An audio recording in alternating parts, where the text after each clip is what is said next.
Dear students, welcome back. Theme wise past year paper analysis paper 1 research aptitude की हम लोग कोशिश कर रहे हैं पिछले कुछ दिनों से। इसमें मैंने आपको ये कहा था कि यदि आप ये 4 पार्ट में वीडियो देख लेते हैं, 3 पार्ट में वीडियो यदि आप देख लेते हैं, यदि आप फॉलो कर रहे हैं तो आप 80% क्वेश्चन सॉल्व कर सकते हैं।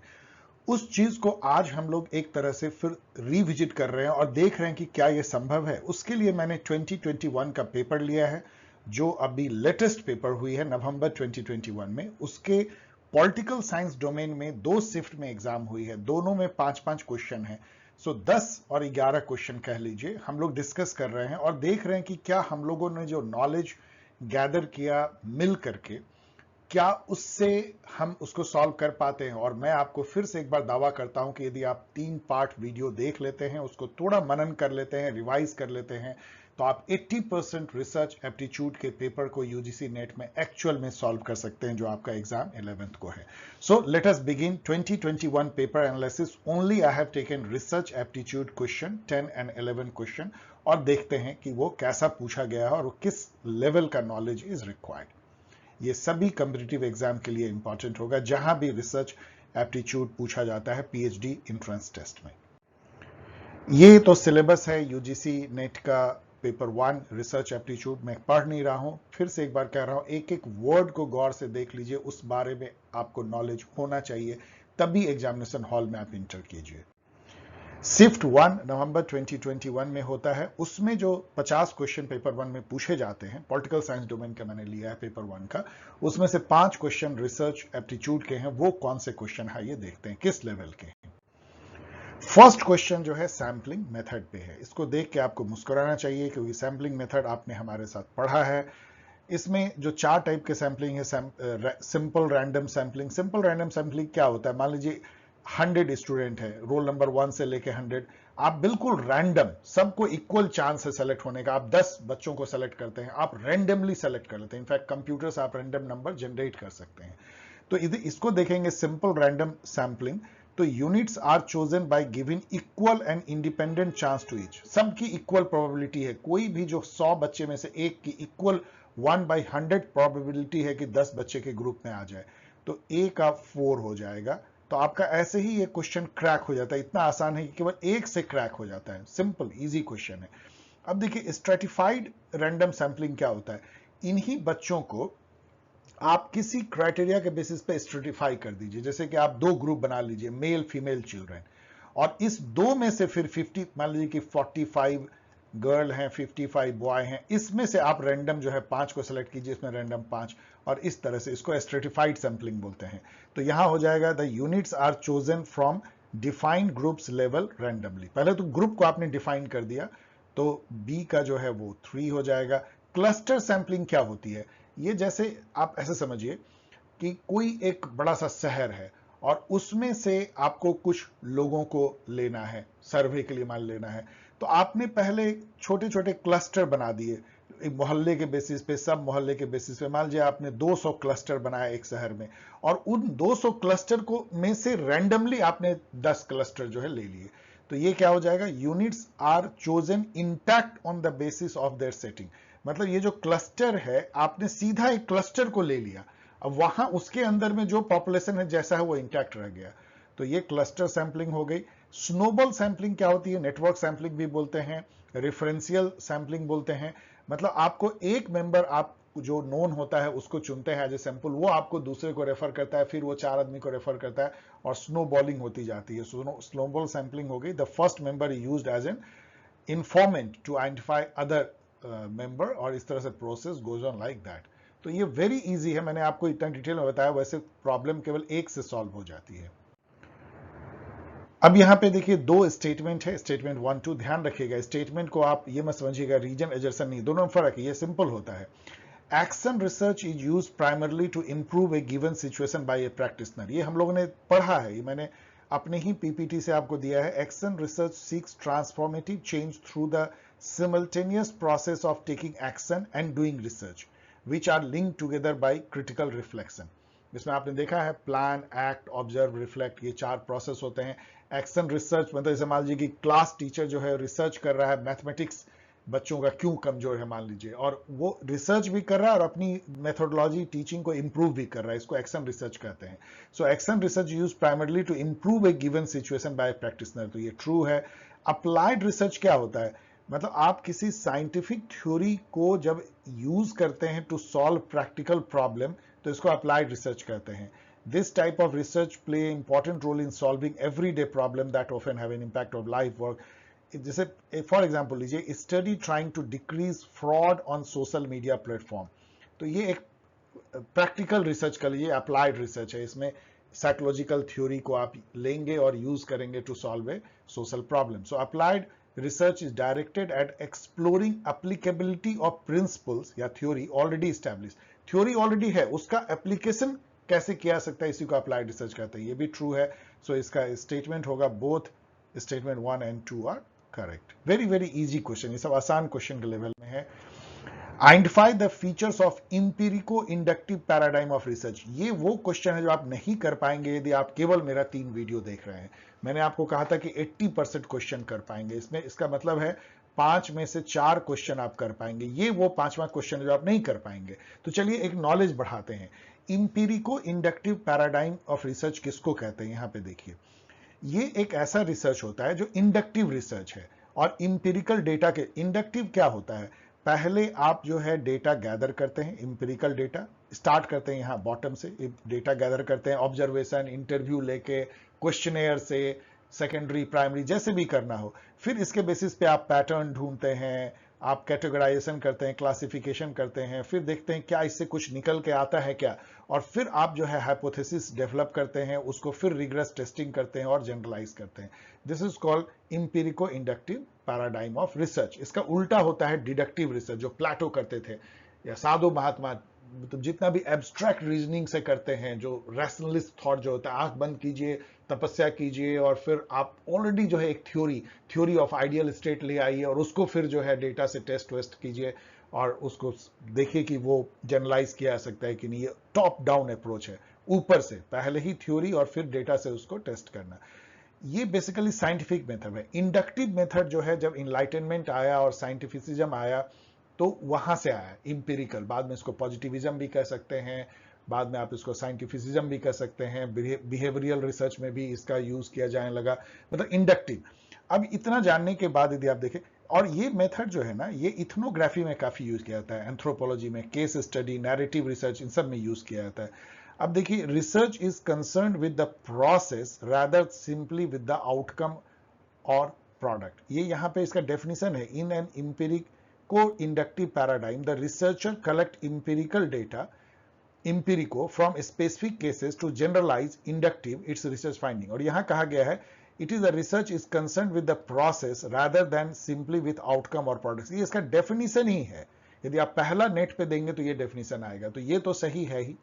Based on the logical positivist philosophy which assume a single objective reality, इसको छोड़ दीजिए क्योंकि इसका ऑप्शन जब देखेंगे तो 2 ही ऑप्शन करेक्ट है, और ये ऑप्शन ज्यादा करेक्ट है क्योंकि researcher are concern with what are called participant perspective. क्यों? क्योंकि ये इथनोग्राफी में ज्यादा यूज होता है, वहां पे पार्टिसिपेंट पर्सपेक्टिव के थ्रू आप जो है रिसर्च करते हैं। लेकिन ये भी उतना ही सही है कि ये कोशिश करता है यूनिवर्सल कॉन्टेक्स्ट फ्री जनरलाइजेशन का, ये भी करता है, इसलिए आप इन दोनों में ह्यूजली कंफ्यूज हो सकते हैं। इसका आंसर गलत भी हो सकता है इसका ए और डी सही हो, मैं क्वेश्चन मार्क करके छोड़ रहा हूं। इसका ऑफिशियल आंसर है ए एंड सी, इसको जस्टिफाई भी नेट पे किया गया है, लेकिन स्टिल आई एम कंफ्यूज, इसलिए मैं आपके लिए ये क्वेश्चन मार्क लगा के छोड़ रहा हूं। लेकिन इंपिरिको इंडक्टिव पैराडाइम ऑफ रिसर्च, जो कि एक क्वालिटेटिव रिसर्च है, पहले ये याद रखिए, जिसमें कि process is important not the outcome. इसके अलावा ये इथनोग्राफी में यूज किया जाता है, केस स्टडी, नैरेटिव रिसर्च में यूज किया जाता है। इसमें इंडक्टिव मेथड यूज किया जाता है, जिसमें बॉटम अप अप्रोच है, जिसमें पहला डेटा कलेक्शन होता है, उससे पैटर्न ढूंढते हैं और उससे जो है हम हाइपोथेसिस बना के जनरलाइजेशन करते हैं। इतनी बातें यदि आपको याद है तो आपको काफी हेल्प हो जाएगा। अब इससे जुड़ा हुआ 1 साल पहले का एक क्वेश्चन चलिए हम लेते हैं, आपको ये बताने के लिए कि इस नॉलेज को यदि आपने ले लिया है तो कैसे फटाफट इंपिरिको इंडक्टिव पैराडाइम से आप आंसर बना सकते हैं, मतलब सॉल्व कर सकते हैं। देखिए, ये 2019 का क्वेश्चन है। इसमें पूछा गया which of the following sampling procedure will be appropriate for conducting research with empirico inductive research paradigm. चूंकि आपको पता है कि ये क्वालिटेटिव रिसर्च होता है, इसलिए any of the non probability sampling procedure हम लोग यूज करते हैं, सैम्पलिंग मेथड हम लोग यूज नहीं करते हैं इसमें, इसलिए ये सही होगा। तो एक और क्वेश्चन आप जान लीजिए। तो एक आपने देखा कि आपको टफ मिला जो आप नहीं कर पाएंगे यदि केवल मेरा आप वीडियो देखेंगे तो। In which method of the research an independent variable is manipulated with an intent to observe concomitant changes in dependent variable. इस तरह क्वेश्चन में मेरी टिप्स ये है कि हिंदी पढ़ लीजिए, हिंदी में बहुत आसान भाषा में समझाया होता है। ये कह रहा है कि कौन से रिसर्च मेथड में हम एक इंडिपेंडेंट वेरिएबल को मैनिपुलेट करते हैं और डिपेंडेंट वेरिएबल में जो चेंजेस होता है उसको ऑब्जर्व करके कॉज एंड इफेक्ट हाइपोथेसिस जो है उसको टेस्ट करते हैं। ये एक्सपेरिमेंटल रिसर्च है, इसका डेफिनेशन ही है, पढ़ लीजिए। It is conducted with A scientific approach using two sets of variable. एक इंडिपेंडेंट वेरिएबल होता है, दूसरा डिपेंडेंट। हम दो ग्रुप बनाते हैं, एक कांस्टेंट ग्रुप होता है, इसको कंट्रोल ग्रुप कहते हैं, उसमें इंडिपेंडेंट वेरिएबल को हम कांस्टेंट रखते हैं, और दूसरा एक एक्सपेरिमेंटल ग्रुप होता है, उसमें इंडिपेंडेंट वेरिएबल को हम चेंज करते हैं। जैसे फॉर एग्जांपल मैं हमेशा आपको देता हूं कि लहसुन खाने से बीपी कम होता है, तो जो कंट्रोल ग्रुप होगा उसमें लहसुन नॉर्मल रहेगा जैसे लोग खाते हैं। जो एक्सपेरिमेंटल ग्रुप है उसमें लहसुन की मात्रा स्पेसिफिक रूप में बढ़ाई जाएगी और 6 महीने के बाद देखा जाएगा कि दोनों के बीपी में क्या फर्क है, दोनों हाइपरटेंसिव मरीज को लिया जाएगा। ये एक्सपेरिमेंटल है। या दूसरा आप एक्सपेरिमेंट ले लीजिए कि एक्सरसाइज करने से वर्क प्लेस पे प्रोडक्टिविटी कितनी बढ़ती है। एक जो कंट्रोल ग्रुप है वो नॉर्मल एक्सरसाइज करेगा 15-20 मिनट, दूसरा जो है 1-1.5 घंटे का वर्कआउट कराया जाएगा और फिर देखा जाएगा कि वर्क प्लेस पे प्रोडक्टिविटी पे क्या असर पड़ता है। ये एक्सपेरिमेंटल मेथड। अब यहाँ पे ex post facto method, descriptive survey और केस स्टडी, इन सबको पढ़ लीजिए। मैं नहीं पढ़ रहा हूं क्योंकि वीडियो बहुत लंबा हो जाएगा, मैं छोटा रखना चाहता हूं, लेकिन ये मैंने पहले भी आपको एक्सप्लेन किया है, अभी भी गौर से देख लीजिए। केवल इतना बोलूंगा कि एक्स पोस्ट फैक्टो रिसर्च में आप इंडिपेंडेंट वेरिएबल को किसी तरीके से मैनिपुलेट नहीं कर रहे हैं क्योंकि घटना हो चुकी है। जैसे अन्ना आंदोलन हो गया, अब आप वो क्यों हुआ वो आंदोलन, उसके इफेक्ट को एनालाइज करते हैं, प्रोबेबल कॉज ढूंढते हैं, ये एक्स पोस्ट फैक्टो है। केस स्टडी जैसे कि लोकपाल बिल बनने की जो केस है, वो जो 30-40 साल का, उसको आप स्टडी करते हैं, एक पर्टिकुलर इन डेप्थ एनालिसिस करते हैं एक इशू का, इवेंट का, फिनोमेना का, जिससे कि आप कुछ उससे निकाल सके, नतीजा निकाल सके, उसको एक तरह से उससे एक टेस्ट कर सके आपने एक हाइपोथेसिस को। डिस्क्रिप्टिव रिसर्च जो है वो आप इसे पढ़ लीजिए, मैं अभी नहीं पढ़ रहा हूं, बहुत बार इसमें सर्वे मेथड भी इसको कहते हैं। डिस्क्रिप्टिव मतलब एक पर्टिकुलर पॉपुलेशन के कैरेक्टरिस्टिक को, फीचर्स को डिस्क्राइब करते हैं बेसिकली आप। गिवन बिलो टू स्टेटमेंट, तो यहां देखिए एजर्सन रीजन है, इसके ऑप्शन मैंने छोड़ दिया, आपको पता है। A research thesis has to follow a prescribe format and style of referencing. मैंने पिछले बार आपको पढ़ा है APA, APA, style of referencing, एक फॉर्मेट भी फिक्स होता है। ऐसा क्यों किया जाता है? क्योंकि इससे स्टैंडर्डाइजेशन होता है। मतलब आप यदि अलग अलग सब फॉर्मेट यूज करेंगे, अलग अलग रेफरेंस, तो बहुत डिफिकल्ट होगा रिसर्च पेपर को एक पैमाने पे टेस्ट चेक करना या उसको समझना, इसलिए ये स्टैंडर्डाइजेशन के लिए किया जाता है। तो ये जो है ट्रू है। This ensures the observance of research ethics. पहले तो ये क्वेश्चन पूछने का ढंग गलत है। This ensures the observance of research ethics, ये अपने आप में सेल्फ स्टैंडिंग स्टेटमेंट नहीं है। रीजन स्टेटमेंट अपने आप में अलग होना चाहिए। मान लीजिए इसको हम छिपा दें तो क्या आप पढ़ इसका मीनिंग समझ पाएंगे? This ensures the, this what ensures? But anyways, question इस तरह के क्वेश्चन पूछना आसान नहीं है, और इंडिया में मैं देख रहा हूं कि सेटर इसमें हमेशा गलती करते हैं। अभी भी मैंने देखा है CUET पीजी में भी उनको दोनों क्वेश्चन को मॉडिफाई करना पड़ा उसके आंसर को, क्योंकि वो ठीक से पूछ नहीं पाए थे। This ensures the observance of research ethics. Ethics का कोई नाता नहीं है फॉर्मेट और स्टाइल ऑफ रेफरेंसिंग, आप जानते हैं, इसलिए ये फॉल्स है। तो ए ट्रू हो और ए ट्रू हो और आर फॉल्स हो तो ये सी ऑप्शन होता है, आपको याद है। यहां पे मैं आपको एक टिप्स देना चाहता हूं कि रीजन एजर्सन जब भी आपको आए तो सबसे पहले आप दोनों को टेस्ट कीजिए ट्रू फॉल्स। मैंने यहां आपको टेस्ट किया और ये ट्रू फॉल्स हो गया। एक और चीज समझिए, यदि आपने इसको टेस्ट किया होता पहले, this ensures the observance of research ethics, in fact आप पहले कर ही नहीं सकते क्योंकि सेल्फ स्टैंडिंग नहीं है, और ये फॉल्स हो गया होता तो आपको ये ट्रू जरूर होता। मान लीजिए ये फॉल्स हो गया होता तो ये ट्रू जरूर होता। ऐसा क्यों होता है? क्योंकि रीजन एजर्सन में कोई ऐसा ऑप्शन नहीं है कि दोनों फॉल्स हो। इसमें फायदा यह है कि यदि आपको एक डेफिनेटिव फॉल्स हो गया तो दूसरा ट्रू होगा ही। इससे दूसरा फायदा यह है कि यदि एक फॉल्स एटलीस्ट है, दूसरा तो ट्रू होना ही है, ऐसे केस में ऑप्शन जो है सी या डी ही केवल हो सकता है, ए बी ऑप्शन जो है रूल आउट हो जाता है, क्योंकि ए बी ऑप्शन में दोनों को करेक्ट होना जरूरी है। तो आप 50-50 गेम तुरंत खेल लेते हैं यदि एक ऑप्शन आपको फॉल्स निकल गया। इसका मतलब फिर से लौटिए इस पे, जो मैं बताना चाहता हूं कि रीजन एजर्सन में सबसे पहले देखिए कि दोनों में से कोई स्टेटमेंट फॉल्स है क्या। फॉल्स चेक कीजिए, करेक्ट मत चेक कीजिए। यदि आपको फॉल्स मिला तो आपको बहुत सारा इलिमिनेशन हो जाएगा, एक की ए बी ऑप्शन इलिमिनेट हो जाएगा, दूसरा आपको यह पता लग जाएगा कि दूसरा स्टेटमेंट जो है वो जरूर ट्रू है, तो या तो सी होगा या डी होगा। अब आइए सिर्फ 2 के पेपर को देखते हैं। In which of the following research method process of hypothesis testing optimally safeguard the role of extraneous variable? अब ये कहने को बहुत कॉम्प्लेक्स बनाने की कोशिश किया है, लेकिन ये सीधा ये कि किस रिसर्च मेथड में आप वेरिएबल को टोटली कंट्रोल करते हैं, और वो एक्सपेरिमेंटल मेथड है। अगेन फिर से यहाँ पे वही सब है, केवल एक हिस्टोरिकल मेथड चेंज हुआ है। आप फिर से एक बार पढ़ लीजिए इसको, देखिए घूम फिर करके कैसे एक ही तरह क्वेश्चन आते हैं। Which of the following belong to the category of true experimental design? यहां पे मेरे 3 वीडियो देख के आप इसको नहीं कर पाएंगे, ये वो 5वां क्वेश्चन है जो आप नहीं कर पाएंगे। अब आइए एक नया नॉलेज लेते हैं, ट्रू एक्सपेरिमेंटल डिजाइन किसको कहते हैं। ये ट्रू एक्सपेरिमेंट रिसर्च है, मतलब जिसमें एकदम कॉज एंड इफेक्ट आप स्टैब्लिश करने की कोशिश करते हैं कि लहसुन खाने से बीपी घटता है या ज्यादा वर्कआउट करने से प्रोडक्टिविटी बढ़ती है, इस टाइप का कॉज एंड इफेक्ट। इसमें देखिए इंडिपेंडेंट वेरिएबल क्या है, लहसुन खाना। डिपेंडेंट वेरिएबल क्या है, बीपी घटना या बढ़ना। इस तरह इंडिपेंडेंट वेरिएबल है एक्सरसाइज करना, वर्कआउट करना। डिपेंडेंट वेरिएबल है वर्क प्लेस पे प्रोडक्टिविटी बढ़ना या घटना। तो ये इसमें इंडिपेंडेंट वेरिएबल को कंट्रोल करके इंडिपेंडेंट वेरिएबल को मैनिपुलेट करके डिपेंडेंट वेरिएबल में क्या चेंज आता है, ये एक्सपेरिमेंट किया जाता है। एक कंट्रोल ग्रुप बनाया जाता है जिसमें कि जो इंडिपेंडेंट वेरिएबल है उसको कांस्टेंट रखा जाता है, और एक एक्सपेरिमेंटल ग्रुप होता है, एक से अधिक भी हो सकता है, एक से अधिक ये भी हो सकता है, जिसमें कि डिपेंडेंट वेरिएबल में जो चेंज होता है उसको ऑब्जर्व करते हैं। यहाँ पे हम इंडिपेंडेंट वेरिएबल को मैनिपुलेट करते हैं। ये सब मैंने आपको फिर से बताया। ट्रू एक्सपेरिमेंटल डिजाइन जो है वो एकदम इसका ट्रू एक्सपेरिमेंट रिसर्च जब आप करते हैं, जिसमें कि प्योर आप कॉज एंड इफेक्ट पैदा कर सकते हैं एकदम कंट्रोल्ड वे में। अब इसमें होता क्या है, 3 टाइप के जो है ट्रू एक्सपेरिमेंटल डिजाइन हो सकते हैं।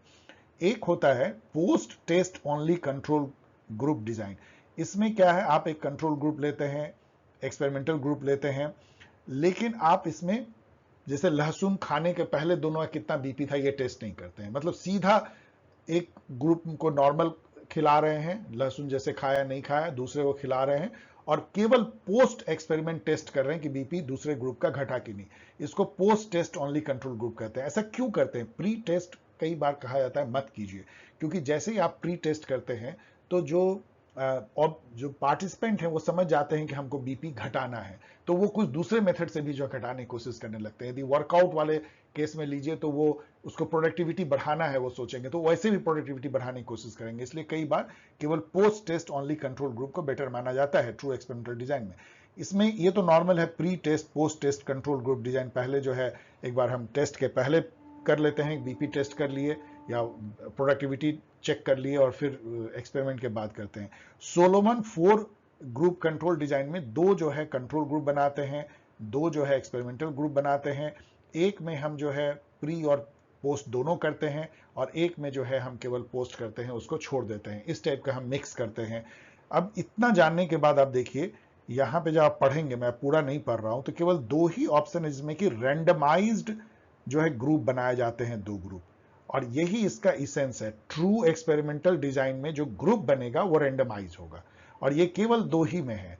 दूसरा ये है कि ये देखिए पोस्ट टेस्ट ओनली डिजाइन इसका है part, pre test post test भी इसका पार्ट है, लेकिन 1 ग्रुप में नहीं हो सकता है।